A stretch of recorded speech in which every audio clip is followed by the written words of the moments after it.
lung ngay thác Zion pindan sunga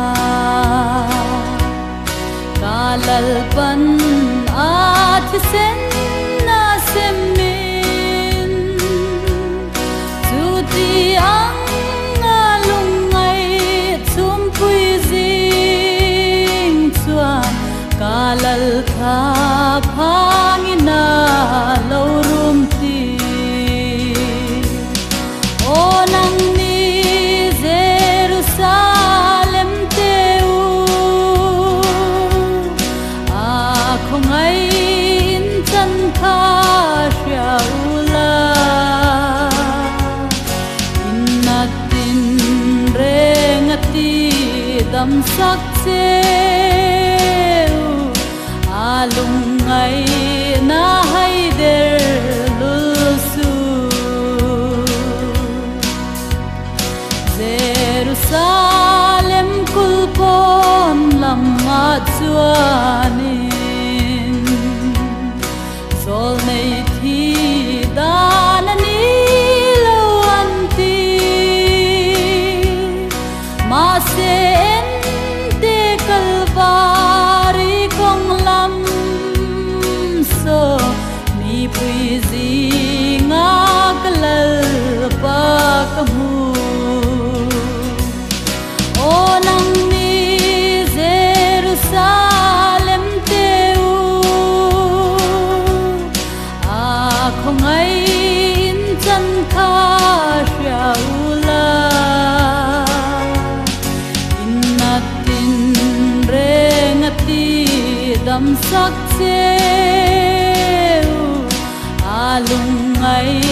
na haider lusu ente kalvaria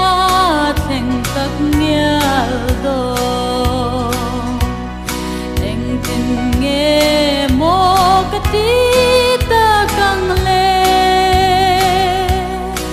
o kalal li lo ki le to long mo i mun tur chu kalvari ani o nang ni Jerusalem teu a khongai in chan kha shaula innatin rengati dam sak cheu alung ngai na haider lusu karon thei ngin long che kalali su kalvari lam kalo hoi na nge katani tur na ka